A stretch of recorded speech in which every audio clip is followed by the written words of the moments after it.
So long as I am your king, treason shall never go unpunished. Sir Ilyn, bring me his head.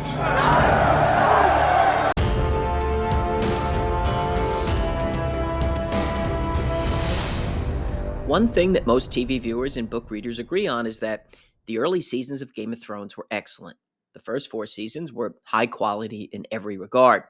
And I know, there are always those that quibble about certain facets that were left out from the novels or changes that were made, but adaptations are never cookie-cutter replicas of the print material. And overall, those initial seasons of Game of Thrones were about as good as you can expect, particularly for the large world that Martin created. Those well-written scripts, outstanding acting performances, and the production team created a memorable experience and a show that became an international phenomenon. There were a number of crucial moments in those early seasons that made the show bigger and better.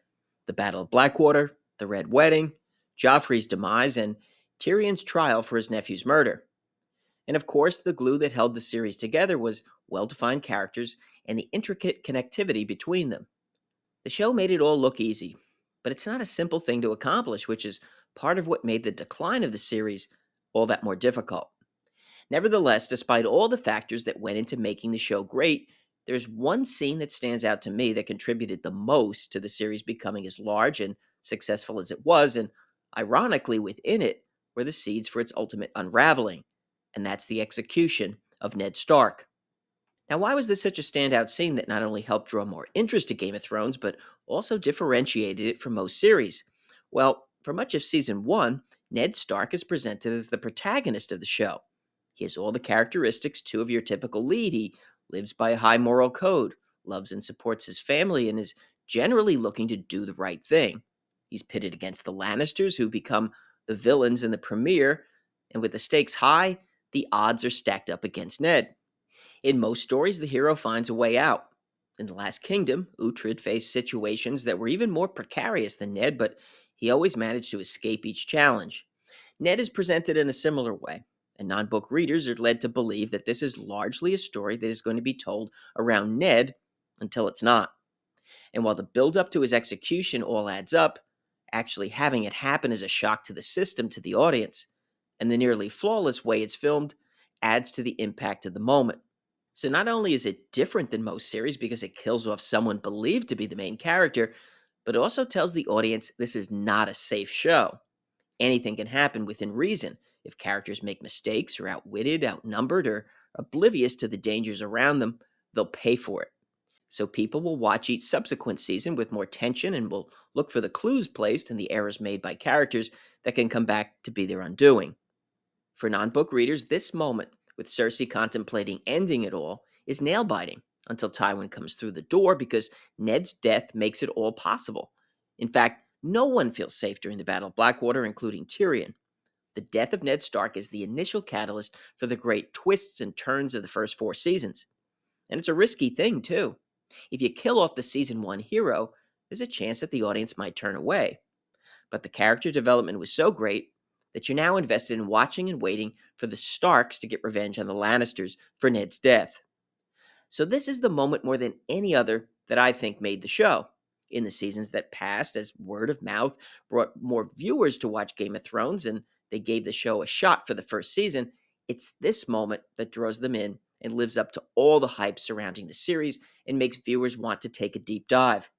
And for TV shows to break as big as Game of Thrones, it needs those wow moments that draw in a larger audience. Fine writing and excellent acting alone will rarely do it. Look at a critically acclaimed show like Better Call Saul. It was a slow burn series where the biggest stuff didn't really happen until we reached the endgame. This spin-off never reached the same heights in popularity as its predecessor, Breaking Bad. You're goddamn right. So how did the execution of Ned Stark, which was so incredibly well done, also sow the seeds for the disaster toward the end of the series? Well, it set up the pattern of big head-turning moments that Dan and Dave would try to replicate on their own. The early season ones were all written by George, but when it came time for them to create their own, they struggled and failed. Now, the purpose of this video isn't to debate the merits of Dany going mad, the anticlimactic end to the threat beyond the wall, Bran becoming king, or Jaime doing a sudden character reversal.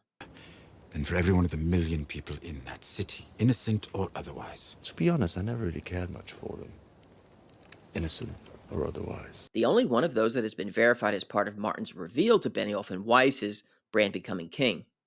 And while that was bordering on parody on the show, George, with the time provided by 2 books, could build the road that gets us to that point.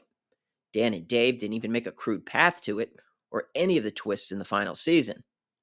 If Benioff and Weiss had stayed in their own lane and just provided even a generic style ending to Game of Thrones without any risks involved, it would have been well received based on the early excellence of the show.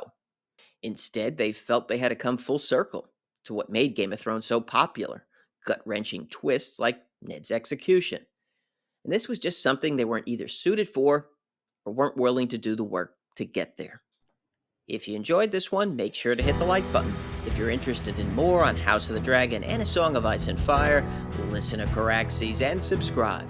I want to thank everyone for watching, and I'll see you soon.